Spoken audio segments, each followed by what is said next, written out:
சரி, இன்றைக்கி 1 கொரிந்தியர் 8ஆம் அதிகாரம் பார்க்கலாம். இதில் பார்த்திங்கன்னா ஒரே பகுதி தான், அதை எளிமையாக இருக்கிறதுக்கோசரம் 2 பகுதியாக பிரிச்சுருக்கேன் நான். முதல் 7 வசனங்கள் ஒரு பகுதி, முதல் 7 வசனங்கள் ஒரு பகுதி. அந்த முதல் வசனத்தை தலைப்பாக போட்டு வச்சுக்கோங்க. விக்கிரகங்களுக்கு படைக்கப்பட்டவைகளை குறித்த விஷயத்தில். ஸோ அதான் தலைப்பு, சரிங்களா? முதல் 7 வசனங்கள் ஒரு பகுதி, விக்கிரகங்களுக்கு படைக்கப்பட்டவைகளை குறித்த விஷயத்தில். அதான் தலைப்பாக போட்டு வச்சுக்கோங்க, சரிங்களா? முதலாம் வசனம் நான் வாசிக்கிறேன். விக்கிரகங்களுக்கு படைக்கப்பட்டவைகளை குறித்த விஷயத்தில் நம்ம எல்லோருக்கும் அறிவு உண்டு என்று நமக்கு தெரியுமே. அறிவு இருமாப்பை உண்டாக்கும், அன்போ பக்தி விருத்தியை உண்டாக்கும். ஸோ இந்த இடத்துல பார்த்தீங்கன்னா விக்கிரகங்களுக்கு படைக்கப்பட்டவைகளை குறித்து அந்த காரியத்தை வந்து இந்த இடத்துல டீல் பண்ணுறாரு, சரிங்களா? ஸோ இந்த இடத்துல சொல்கிறாரு, நம்ம எல்லோருக்கும் அறிவு உண்டு என்று நமக்கு தெரியுமே. அறிவு இருமாப்பை உண்டாக்கும், அன்போ பக்தி விருத்தியை உண்டாக்கும். ஸோ பார்த்தீங்கன்னா 2ஆம் வசனம் பாருங்கள். ஒருவன் தான் ஏதேனும் ஒன்றை அறிந்தவன் என்று எண்ணிக்கொள்வானாகில் ஒன்றையும் அறிய வேண்டிய பிரகாரமும் இன்னும் அறியவில்லை. ஸோ முதல்ல சொல்கிறார் பாருங்கள், அறிவு இருமாப்பை உண்டாக்கும், அன்போ பக்தி விருத்தியை உண்டாக்கும். ஸோ அறிவு இருமாப்பை உண்டாக்கும். இந்த இருமாப்பு அப்படிங்கிறது என்ன அப்படின்னா, எனக்கு தான் எல்லாம் தெரியும், நான் சொல்கிறது தான் கரெக்டு அப்படிங்கிற மாதிரி இருப்பாங்கள்ல. ஸோ அதுதான் வந்து அந்த இருமாப்பு, சரிங்களா? அதாவது தமிழில் ஒரு பழமொழி சொல்லுவாங்க, தான் பிடிச்ச முயலுக்கு மூலுக்கால் அப்படின்னு சொல்லுவாங்கள்ல. ஸோ அந்த மாதிரி, ஸோ எனக்கு தான் எல்லாம் தெரியும், நான் எல்லாம் அறிஞ்சவன் அப்படின்னு சொல்லி ஒரு பெருமை இருக்கும் பாருங்கள். ஸோ அதுதான் இந்த இடத்துல சொல்கிறார். ஸோ ஆங்கில வேதத்தில் பெருமைன்னு தான் போட்டிருக்கு, சரிங்களாப்பா? அறிவு வந்து பெருமையை உண்டாக்கும் அப்படின்னு சொல்லி சொல்கிறது. அன்போ பக்தி விருத்தியை உண்டாக்கும். இப்போ அறிவு என்ன பண்ணுன்னா, அப்போ இந்த ஜனங்கள் வந்து அப்படியே தான் இருந்தாங்க, எங்களுக்கு எல்லாம் தெரியும் அப்படிங்கிற மாதிரி இருந்தாங்க. ஸோ நீங்கள் அப்படி இருக்காதீங்க. ஆனால் அடுத்த இதில் சொல்கிறாரு, அன்போ பக்தி விருத்தியை உண்டாக்கும். ஸோ அறிவு என்ன பண்ணு அப்படின்னு, எனக்கு எல்லாம் தெரியும் அப்படிங்கிற ஒரு பெருமையில் இருப்பாங்க. ஆனால் அன்போ என்ன பண்ணுன்னா, மற்றவங்களுக்காக கவலைப்படும், சரிங்களா? அதனால் பார்த்தீங்கன்னா நீங்கள் அப்படி இருக்காதீங்க, மற்றவங்களுக்காக கவலைப்படுங்க, மற்றவங்களை வந்து நீங்கள் வந்து அவங்க மனசாட்சியை குற்றப்படுத்தாதீங்கிறதும் அந்த மாதிரி இந்த இடத்துல சொல்கிறார், சரிங்களா? இப்போ அன்பு வந்து மற்றவங்களுடைய பிரயோஜனத்துக்காக வந்து பாடுபடும், மற்றவங்களை பிரயோஜனத்துக்காக வந்து செயல்படும், சரிங்களா? ஸோ அப்போ நீங்கள் வந்து அன்பில் நடங்க, பெருமையாக நடக்காதீங்க, எல்லாம் எனக்கு தெரியும் அப்படிங்கிற மாதிரி இருக்காதீங்க அப்படிங்கிற மாதிரி அந்த மாதிரி சொல்கிறார். 2ஆம் வசனம் பாருங்கள். ஒருவன் தான் ஏதேனும் ஒன்றை அறிந்தவன் என்று எண்ணிக்கொள்வானானால் ஒன்றையும் அறிய வேண்டிய பிரகாரமாக அவன் இன்னும் அறியவில்லை. ஸோ அந்த பெருமை குறித்து தான் சொல்கிறார் அவர். எனக்கு எல்லாம் தெரியும் அப்படின்னு சொல்லி நீங்கள் அந்த மாதிரி இருக்காதீங்க, நீங்கள் வந்து தாழ்மையாக இருங்க, தேவனுடைய கிருபையை சார்ந்து கொள்ளுங்கள், அந்த மாதிரி சொல்கிறாரு. 3ஆம் வசனம் பாருங்கள். தேவனில் அன்பு கூறுகிறவன் எவனோ அவன் தேவனால் அறியப்பட்டிருக்கிறான். ஸோ அந்த இடத்துல சொல்கிறாரு, இப்போ பார்த்தீங்கன்னா நீங்கள் தேவனிடத்தில் அன்பு கூறினீங்கன்னா தேவன் உங்களை அறிஞ்சிருக்காரு அப்படின்னு சொல்லி சொல்கிறார். 4ஆம் வசனத்தில் பாருங்கள். விக்கிரகங்களுக்கு படைக்கப்பட்டவைகளை புசிக்கிற விஷயத்தை பற்றி உலகத்திலே விக்கிரகமானது ஒன்றுமில்லை என்றும் ஒருவரே அன்றி வேறொரு தேவன் இல்லை என்றும் அறிந்திருக்கிறோம். ஸோ இந்த இடத்துல முதலாவது சொல்கிறாரு, ஸோ விக்கிரகங்களுக்கு படைக்கப்பட்ட விஷயத்தில் அதை பற்றி அது சொல்கிறதுக்கு முன்னாடி சொல்கிறாரு, முதலாவது சொல்கிறாரு விக்கிரகம் வந்து விக்கிரகம் அப்படிங்கிறது ஒன்றுமே இல்லை அப்படின்னு சொல்லி அதை சொல்கிறார். பார்த்தீங்கன்னா ஒரே ஒரு தேவன் தான் இருக்கார் அப்படின்னு சொல்லி சொல்கிறார். வானத்திலேயும் பூமியிலேயும் தேவர்கள் எனப்படுகிறவர்கள் உண்டு. இப்படி அநேக தேவர்களும் அநேக கர்த்தாக்களும் உண்டாயிருந்தாலும் பிதாவாகிய ஒரே தேவன் நமக்குண்டு. அவராலே சகலமும் உண்டாயிருக்கிறது, அவருக்கென்று நாமும் உண்டாயிருக்கிறோம். இயேசு கிறிஸ்து என்னும் ஒரே கர்த்தரும் நமக்குண்டு. அவர் மூலமாய் சகலமும் உண்டாயிருக்கிறது, அவர் மூலமாய் நாமும் உண்டாயிருக்கிறோம். ஸோ அந்த இடத்துல 5ஆம் வசனத்தில் பார்த்தீங்கன்னா, வானத்திலும் பூமியிலும் தேவர்கள் எனப்படுகிறவர்கள் உண்டு. இப்படி அநேக தேவர்களும் அநேக கர்த்தாக்கள் உண்டாலும் பார்த்தீங்கன்னா இன்றைக்கி பார்த்தீங்கன்னா உலகம் ஃபுல்லாக பார்த்தீங்கன்னா அநேக தெய்வங்கள் இருக்குது, சரிங்களா? பார்த்தீங்கன்னா அநேக தெய்வங்கள் நல்லா பார்த்தீங்கன்னா ஒரு முக்கால்வாசியான கடவுள்கள் எல்லாம் பார்த்தீங்கன்னா விக்கிரக கடவுள் தான். ஸோ பார்த்தீங்கன்னா நிறையா தேவர்கள், இப்படி எத்தனையோ தேவர்கள் ஜனங்கள் வந்து வச்சு வழிபட்டுட்டு இருந்தாலும் பார்த்தீங்கன்னா ஒரே தேவன் நமக்கு உண்டு, அது வந்து நமக்கு தெரியும். ஸோ பார்த்திங்கன்னா வேதத்தில் நம்ம வாசிக்கிறோம், இந்த உலகத்தின் அதிபதி என்ன பண்ணியிருக்கான் அப்படின்னா, மனுஷருடைய கண்களை குருடாக்கி வைத்திருக்கான்னு சொல்லிப்பான். அந்த குருட்டு கண்களை தேவன் திறந்த உடனே அந்த ஒளி வந்தோடனே என்ன ஆகும்னா, அப்போ ஜனங்கள் வந்து ரட்சிக்கப்படுகிறாங்க, மெய்யான தேவனை கண்டு கொள்கிறாங்க. ஸோ அதான் இந்த இடத்துல சொல்கிறார். ஸோ எத்தனையோ தெய்வங்கள் இருந்தாலும் பிதாவாகிய ஒரே தேவன் நமக்குண்டு, அவராலே சகலமும் உண்டாயிருக்கிறது, அவருக்கென்று நாமும் உண்டாயிருக்கிறோம். இயேசு கிறிஸ்து என்னும் ஒரே கர்த்தரும் நமக்குண்டு, அவர் மூலமாய் சகலமும் அவர் மூலமாய் நாமும் உண்டாயிருக்கிறோம். ஸோ முதலாவது என்ன சொல்கிறாரு, விக்கிரமானது ஒன்றுமே இல்லை அப்படிங்கிறார். ஸோ எத்தனையோ கடவுள்கள் அப்படின்னு சொல்லி ஜனங்கள் வச்சு கும்பிட்டுக்கிட்டு இருந்தாலும் பார்த்திங்கன்னா நமக்கு வந்து ஒரே ஒரு தேவன் தான் இருக்கார், பிதாவாகிய ஒரே தேவன் உண்டு, இயேசு கிறிஸ்து என்னும் ஒரே கர்த்தர் உண்டு. ஸோ அவரால் தான் வந்து எல்லாமே உண்டாயிற்று, இயேசு கிறிஸ்து மூலமாக தான் எல்லாம் உண்டாயிற்று அப்படின்னு சொல்லி சொல்கிறார். ஸோ அதுதான் நம்ம முதலாம் அதிகாரம் 2ஆம் அதிகாரத்தில் பார்க்குறோம். ஸோ பார்த்திங்கன்னா தேவன் வந்து சொல்கிறார், வார்த்தையினால் வந்து இந்த உலகத்தை உண்டாக்கினார் அப்படின்னு சொல்லி நம்ம பார்க்குறோம். சரிங்களா? அடுத்த பாருங்கள், 7ஆம் வசனம் பாருங்கள். ஆகிலும் இந்த அறிவு எல்லாரிடத்திலும் இல்லை. சரிங்களா? அப்போ உலக பிரகாரமான ஜனங்கள் விக்கிரகங்களை வச்சு இது வந்து கடவுள், இதுதான் கடவுள், இதை கடவுள்னு சொன்னால் அவங்க வந்து மனசாட்சி வந்து பலவீனமாக இருக்கனால வந்து அதை அந்த வச்சு அதை கடவுள் அப்படின்னு சொல்லி நினச்சி அவங்க வந்து அதை கும்பிட்டுருக்காங்க. அதான் சொல்கிறார், ஆகிலும் இந்த அறிவு எல்லார் இடத்திலும் இல்லை. ஸோ எந்த அறிவு அப்படின்னா, இயேசு கிறிஸ்து தான் மெய்யான தேவன், பிதாவாகிய தேவன், ஒரே தேவன், அவர் தான் படைத்தார். இயேசு கிறிஸ்து தான், அவர் மூலமாக, இயேசு கிறிஸ்து மூலமாக தான் இதெல்லாம் படைக்கப்பட்டுச்சு அப்படிங்கிற அந்த அறிவு இல்லை. இப்போ ஒரே தேவன் தான் இருக்கார் அப்படிங்கிற அந்த அறிவு வந்து இந்த வந்து புறஜாதிகளுக்கு இல்லை அப்படின்னு சொல்லி சொல்கிறார். சிலர் இன்றைய வரைக்கும் விக்கிரகத்தை ஒரு பொருள் என்று எண்ணி விக்கிரகத்துக்கு படைக்கப்பட்டதை புசிக்கிறார்கள்.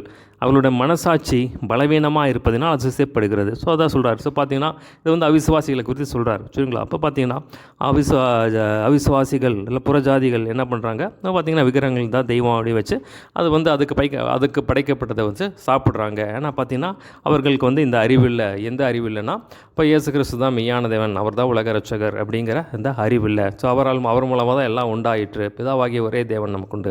ஸோ இந்த அறிவு வந்து அவங்களுக்கு இல்லை அப்படின்னு சொல்லி சொல்கிறார். அடுத்த பாருங்கள், 8ஆம் வசனத்துலேருந்து 13ஆம் வசனம் வரைக்கும் இது அதோட கண்டினியூஷன் தான். இந்த வந்து இப்போ எளிமையாக புரியறதுக்கோசரம் நான் வந்து 2ஆக பிரிச்சுருக்கேன் நான். 8ஆம் வசனத்துலேருந்து 13ஆம் வசனம் வரைக்கும். ஸோ அதே காரியத்தை தான் விக்கிரகத்துக்கு படைக்கப்பட்ட அந்த காரியத்தை தான் வந்து சொல்கிறார். 8ஆம் வசனத்துலேருந்து 13ஆம் வசனம் வரைக்கும் அடுத்த பகுதி. அந்த 8ஆம் வசனத்தை தலைப்பாக போட்டு வச்சுக்கலாம். போஜனமானது நம்மை தேவனுக்கு உகந்தவர்கள் ஆக்க மாட்டாது. அதை வேணால் தலைப்பாக போட்டு வச்சுக்கோங்க.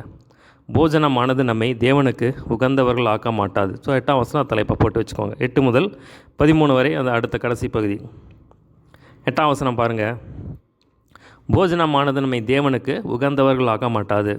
எண்ணத்தினால் எனில் புசிப்பதினால் நமக்கு ஒரு மேன்மையும் இல்லை, புசியாதிருப்பதினால் நமக்கு ஒரு குறைவும் இல்லை. ஸோ போஜனத்தினால் அது வந்து நமக்கு அதை இப்போ போஜனம் வந்து தேவனுக்கு வந்து மெயினான காரியம் கிடையாது. ஆனால் புசிக்கிறதுனால ஒன்றுமே மேன்மையும் கிடையாது, புசியாதிருப்பதால் ஒரு குறையும் இல்லை அப்படின்னு சொல்லி சொல்கிறார். ஆகிலும் இதை குறித்து உங்களுக்கு உண்டாயிருக்கிற அதிகாரம் எவ்விதத்திலும் பலவீனருக்கு தடுக்கலாகாதபடிக்கு பாருங்கள். அப்போ நீங்கள் செய்கிற இப்படிப்பட்ட காரியங்கள் வந்து புதுசாக ரட்சிக்கப்பட்டவங்களை வந்து அது வந்து பாதிக்கும், அவங்களுடைய மனசாட்சியை பாதிக்கும், அவங்களுடைய விசுவாசத்தை பாதிக்கும் அப்படின்னு சொல்லி சொல்கிறார். எப்படி எனில், இந்த இடத்துல பாருங்கள், 10ஆம் வசனம் பாருங்கள். எப்படி எனில் அறிவுள்ளவனாகிய உன்னை விக்கிரக கோயிலை பந்தியிருக்க ஒருவன் கண்டால் பலவீனனாயிருக்கிற அவனுடைய மனசாட்சி விக்கிரகங்களுக்கு படைக்கப்பட்டவர்களை புசிப்பதற்கு துணிவு கொள்ளும் அல்லவா. ஸோ பார்த்தீங்கன்னா சொல்கிறாரு, அறிவுள்ளவனாகிய உன்னை விக்கிரக கோயிலை பந்தியிருக்க ஒருவன் கண்டால், ஒரு விசுவாசி போய் விக்கிரக கோயிலில் போய் அதுக்கு படைக்கப்பட்டதை வந்து சாப்பிட்டானா அதை வந்து புதுசாக ரட்சிக்கப்பட்ட அதாவது அவன் தான் வந்து பலவீனமுள்ள விசுவாசியாக சொல்கிறார். பலவீனமுள்ள ஒரு விசுவாசி உன்னை விக்கிரக கோயிலுக்கு ரட்சிக்கப்பட்ட மகன் வந்து விக்கிரக கோயிலில் சாப்பிட்றத பார்த்தானா அவனுடைய மனசாட்சி வந்து அவனும் என்ன பண்ணுவான், இந்த மாதிரி விக்கிரகத்தை படைக்கப்பட்டதை சாப்பிட்றதுக்கு வந்து அவன் மனசு துணிவு கொள்ளுவோம்லமா அப்படின்னு சொல்லி சொல்கிறார். பலவீனமுள்ள சகோதரன் உன் அறிவு நிமித்தம் கெட்டு போகலாமா, அவனுக்காக கிறிஸ்து மரித்தாரே. ஸோ ஏற்கனவே நான் சொல்லியிருக்கேன் நான். ஸோ புதுசாக ரசிக்கப்பட்டவங்க வந்து அதிகமாக வந்து விசுவாசிகளை தான் பார்ப்பாங்க, விசுவாசிகள் எப்படி நடக்கிறாங்கன்னு. ஸோ பார்த்தீங்கன்னா கொஞ்சம் அதனால் பார்த்தீங்கன்னா அவங்களுடைய விசுவாசம் ரொம்ப வீக்காக இருக்கும். பார்த்திங்கன்னா அவங்க வந்து ரொம்ப பலவீனமாக இருப்பாங்க. சில விசுவாசத்தில் ரொம்ப பலவீனமாக இருப்பாங்க. அப்போ பார்த்திங்கன்னா சின்ன காரியம் அப்போ தான் வந்து அவங்க வந்து மெய்யான தேவனை அந்த ரட்சிப்பை பெற்றுக்கொண்டு வந்திருப்பாங்க. ஸோ நிறையா அவங்களுடைய பாரம்பரியத்தை எல்லாம் விட்டுட்டு வந்திருப்பாங்க. ஸோ இந்த மாதிரி வந்து விசுவாசிகள் தவறி போகிறத வந்து அவங்க பார்க்கும்போது என்ன ஆகும்னா அவங்க வந்து ரொம்ப இடறதுக்கு நிறைய வாய்ப்புகள் இருக்குது. ஸோ இந்த மாதிரி காரியங்கள் நான் நிறையா பார்த்துருக்கேன். சரிங்களா? ஒரு சின்ன காரியமாக இருக்கும், ஒரு அற்ப காரியமாக இருக்கும். விசுவாசிகள் செய்கிற தவறுனால ஐயோ இவங்க இப்படி இருக்காங்க, அதனால் வந்து இந்த இயேசு கிறிஸ்துவே வேண்டாம் அப்படின்னு சொல்லி பின்வாங்கி போனவங்க நிறைய பேர் இருக்காங்க. ஸோ பார்த்தீங்கன்னா அப்போது அந்த விசுவாசி நிமித்தம், அந்த விசுவாசி செய்கிற தவறு நிமித்தம் புதுசாக ரசிக்கப்பட்டவங்க வந்து அந்த பலவீனமாக இருக்கிற அந்த விசுவாசிகள் என்ன ஆகுறாங்கன்னா பின்வாங்கி போகிறதுக்கு நிறைய வாய்ப்புகள் இருக்குது. அப்போ வந்து நீ அவனுக்கு இடரலாக இருக்க அப்படின்னு சொல்லி சொல்கிறார். பலவீனமுள்ள சகோதரன் உன் அறிவின் நிமித்தம் கெட்டு போகலாமா, அவனுக்காக கிறிஸ்து மரித்தாரே. அதுதான் இதெல்லாம் சொல்கிறார்.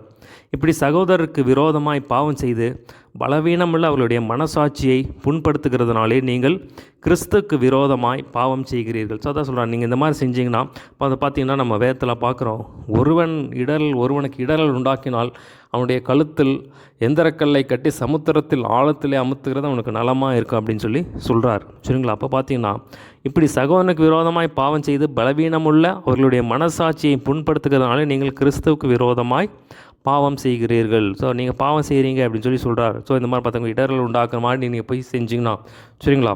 ஸோ இதை பார்த்தீங்கன்னா 10ஆம் நம்ம வேதத்தில் பார்க்குறோம், ரோமர் 14:17 தேவனுடைய ராஜ்யம் புசிப்பும் குடிப்பும் அல்ல, அது நீதியும் சமாதானம் பரிசுத்தாவில உண்டாகும் சந்தோஷமாக இருக்கிறதுன்னு சொல்லி நம்ம பார்க்குறோம். ஸோ இதே மாதிரி பார்த்தீங்கன்னா அப்போது இப்போ அதாவது விக்கிரகங்கள் படைக்கப்பட்டவர்கள் சாப்பிடக்கூடாது அப்படின்னு சொல்லி வந்து தேவன் சொல்கிறார். இந்த 10ஆம் அதிகாரத்தில் பார்த்தீங்கன்னா 1 கொரிந்தியர் 10ஆம் அதிகாரத்தில் ரொம்ப இன்னும் ஸ்ட்ராங்காக எழுதுவார் பாருங்கள். ஆண்டவர் சொல்கிறார் பாருங்கள், விக்கிரக ஆராதனைக்கு விலகி ஓடுங்கள் அப்படின்னு சொல்லி சொல்கிறார். அதில் இருக்கிற 1 கொரிந்தியர் 10ஆம் அதிகாரம் அதிலிருந்து சில வசனங்கள் வாசிக்கிறேன் நான். 18ஆம் 1 கொரிந்தியர் 10:18 முதல் 22 வரை வாசிக்கிறேன் பாருங்கள். அதில் இருக்கிற சில வசனங்களை வாசிக்கிறேன் பாருங்கள். மாம்சத்தின்படியான இஸ்ரவேலரை பாருங்கள், பலிகளை புசிக்கிறவர்கள் பலிபீடத்தோடு ஐக்கியமாக இருக்கிறார்கள் அல்லவா? இப்படி இருக்க விக்கிரம் ஒரு பொருள் என்றும் விக்கிரகத்துக்கு படைக்கப்பட்டது ஒரு பொருள் என்றும் நான் சொல்கிறேனோ? அஞ்ஞானிகள் பலியிடுகிறவைகள் தேவனுக்கல்ல பேய்களுக்கே பலியிடுகிறார்கள் என்று சொல்லுகிறேன். நீங்கள் பேய்களோடு ஐக்கியமாக இருக்க எனக்கு மனதில்லை. நீங்கள் கர்த்தருடைய பாத்திரத்திலும் பேய்களுடைய பாத்திரத்திலும் பான பண்ணக்கூடாதே. நீங்கள் கர்த்தருடைய போஜன பந்திக்கும் பேய்களுடைய போஜன பந்திக்கும் பங்குள்ளவர்களாக இருக்கக்கூடாதே. நாம் கர்த்தருக்கு எலிச்சலை மூட்டலாமா? அவர்களிலும் நாம் பலவான்களா?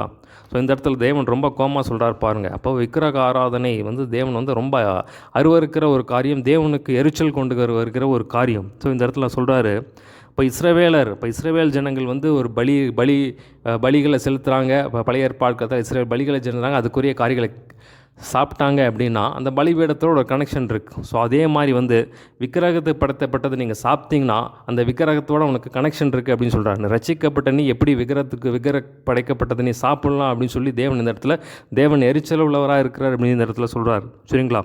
அப்போ விக்கிரகத்துக்கு படைக்கப்பட்ட ஆண்டவர் சொல்கிறாரு, அவராக விக்கிரகங்களுக்கு படைக்கிறாங்க, அது அவர்கள் வந்து பேய்களுக்கு படைக்கிறார்கள்னு சொல்லி ஆண்டவர் சொல்கிறார் பாருங்கள். நீங்கள் அவங்க விக்கிரகத்துக்கு படைக்கல, அதை வந்து பேய்களுக்கு படைக்கிறாங்க. ஸோ அவங்களுக்கு அது தெரியாது, அவங்களுக்கு வந்து மனசாட்சி அது புறஜாதிகள் அது விட்டுருங்க, பிரச்சனை இல்லை. ஆனால் விசுவாசமுள்ள ஒரு சகோதரன் போய் இந்த மாதிரி சாப்பிடும்போது அது பேய்கள் அதோடு நீ வந்து ஐக்கியமாக இருக்க அப்படின்னு சொல்லி சொல்கிறார். ஸோ பார்த்தீங்களா, நீங்கள் கர்த்தருடைய பாத்திரத்திலும் பேய்களுடைய பாத்திரத்திலும் பான பண்ணக்கூடாது, அப்படி செய்யக்கூடாது அப்படிங்கிறார்.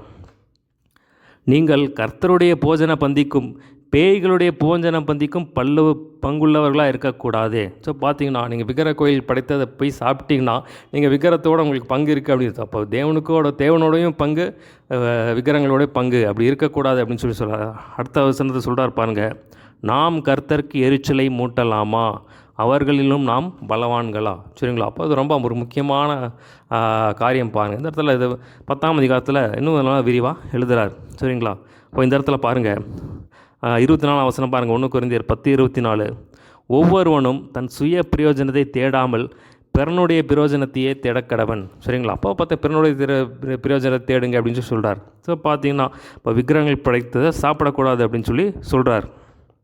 அது வந்து தேவனுக்கு எரிச்சலை கொண்டு வருகிற காரியம் அப்படின்னு சொல்லி சொல்கிறார். ஸோ நீங்கள் அந்த மாதிரி செய்யும்போது என்ன ஆகும்னா, அதாவது ரொம்ப வீக்கான விசுவாசிகள், பலவீனமுள்ள விசுவாசிகள் நிறையா இடறி போவதற்கு அது வந்து காரணமாக இருக்கும். நீங்கள் இப்போ அந்த போய் விக்கிரக கோயிலில் போய் சாப்பிட்டிங்கன்னா என்ன ஆகும்னா, அவங்கள வந்து சாப்பிட்றதுக்கு துணிவு கொள்ளுவாங்க அல்லவா? அது வந்து இன்னும் நீங்கள் வந்து அவங்களுக்கு இன்னும் மோசமான நிலைமை கொண்டு போகிறீங்க அப்படின்னு சொல்லி சொல்கிறார். ஸோ விக்கிரகம் படைக்கப்பட்டதை குறித்து வந்து நீங்கள் வந்து கண்டிப்பாக சாப்பிடக்கூடாது. அது வந்து அப்படி செஞ்சிங்கன்னா நீங்கள் தேவனுக்கும் விக்கிரகங்களுக்கும் வந்து சம்மந்தம், அதுக்கும் அதை ஒரு கால் ரெண்டு சேத்துல ஒரு கால் ஆற்றுல ஒரு கால் வைக்கிற மாதிரி ஆகிடும் அப்படின்னு சொல்லி சொல்கிறார். சரிங்களா? அப்போ நீங்கள் வந்து அதை செய்யக்கூடாது அப்படின்னு சொல்லி சொல்கிறார்.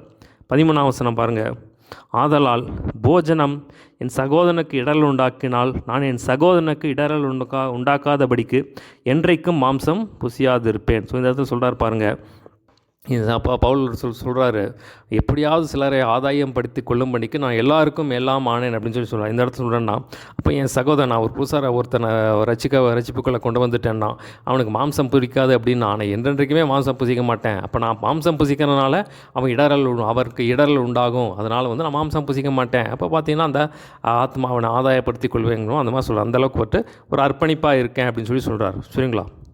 ஸோ அதில் என்ன பார்த்தோம் அப்படின்னா, விக்கிரகங்கள் படைக்கப்பட்ட வாரியத்தை குறித்து பார்த்தீங்கன்னா நீங்கள் வந்து ரொம்ப வந்து எனக்கு தான் எல்லாம் தெரியும் அப்படின்னு சொல்லி இருக்காதீங்க. பார்த்தீங்கன்னா நீங்கள் வந்து அன்பாக இருங்க.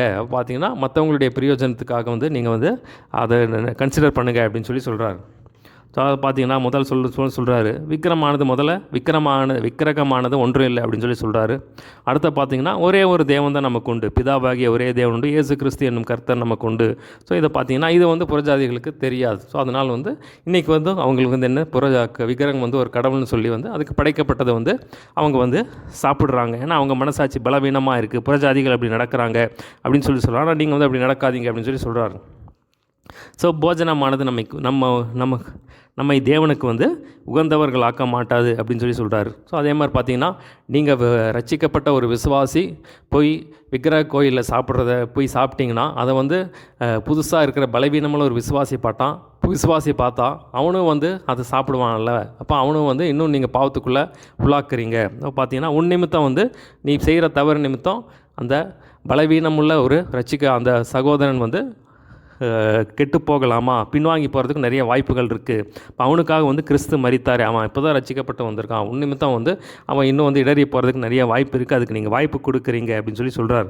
ஸோ அவனை பார்த்தீங்கன்னா அவனுடைய மனசாட்சி வந்து இன்னும் புண்படுகிறதுனாலே வந்து நீங்கள் கிறிஸ்துவுக்கு விரோதமாக பாவம் செய்கிறீர்கள் அப்படின்னு சொல்கிறார். ஸோ அந்த காரியத்தை பார்த்தோம். அவரை பார்த்தீங்கன்னா இப்போ இன்னொன்று சொல்கிறார் அவர், நான் வந்து என்னோடய சகோதரனுக்கு மாம்சம் புசிக்கிறது இடரெல்லாம் உண்டாக்கும் அப்படின்னு நினச்சேன்னா அதை நான் வந்து புசிக்க மாட்டேன் அப்படின்னு சொல்கிறார். சரிங்களா? ஸோ பார்த்தீங்கன்னா அந்த காரியத்தை நம்ம இந்த இடத்துல பார்க்குறோம். ஸோ அதே மாதிரி பார்த்தீங்கன்னா 1 கொரிந்தியர் 10ஆம் அதிகாரத்தில் பார்த்தோம், தேவன் வந்து விக்கிரகத்தை வந்து விக்கிரக ஆராதனைக்கு விலகி ஓடுங்கள் அப்படின்னு சொல்கிறாரு. அதே மாதிரி பார்த்தீங்கன்னா நீங்கள் தேவனுடைய பந்திக்கும் விக்கிரகங்களுக்கும் வந்து ஐக்கியமாக இருக்கக்கூடாது. அதனால் அப்படி செய்யக்கூடாது. அப்படி செஞ்சிங்கன்னா அது தேவனுக்கு நீங்கள் எரிச்சல் விட்டுற மாதிரி. ஸோ பார்த்தீங்கன்னா விக்கிரகங்கள் படைக்கப்பட்டதை பொதுவாக என்ன சொல்கிறாரு, சாப்பிடக்கூடாது அப்படின்னு சொல்கிறார். சரிங்களா?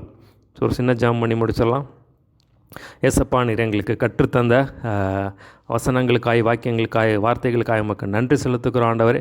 அப்பா, எங்களை தரமட்டமாய் தாழ்த்தியும் கருத்திலும் சொல்லப்பட்ட வசனங்கள் 100 பழுகி பெருக கர்த்தர் அனுகிரகம் பாராட்ட வேண்டும்படியாக ஜெபிக்கிறேன். தெளிவான உபதேசங்களை கர்த்தர் கற்றுத்தந்து வருகிறதுக்காக நமக்கு நன்றி செலுத்துக்கிறான். அந்த நாம் மாத்திரம் மகிமைப்படட்டும். நமக்கு பிரியமாய் நடக்க எங்களுக்கு கிருபை செய்யும், அனுகிரகம் பாராட்ட வேண்டும்படியாய் ஜெபிக்கிறேன். கிருபையுள்ள வசனத்துக்கு எங்களை ஒப்புக் கொடுக்குற கர்த்தர் நீர் வழி நடத்த வேண்டும்படியாய் ஜெபிக்கிறேன். ஆண்டவர், நீங்கள் சொல்லியிருக்கீங்க, தேவனுடைய ராஜ்யம் புசிப்பும் குடிக்கும் அல்ல, அது நீதியும் சமாதானம் பரிசுத்தாவினால் உண்டாகும் சந்தோஷமாக இருக்குன்னு சொன்னீரே ஏசப்பா. அப்படியா நாங்கள் இருக்க கிருபை செய்ய வேண்டும் முடியாது. இந்த நாம் மாத்திரம் மையப்பட்டு துதிகன மகிமையாக உமக்கு செலுத்துகிறோம். இயேசு நாமத்தில் எல்லாவற்றும் கேட்குறோம் ஜீவன் நல்ல பிதாவே. ஆமென்.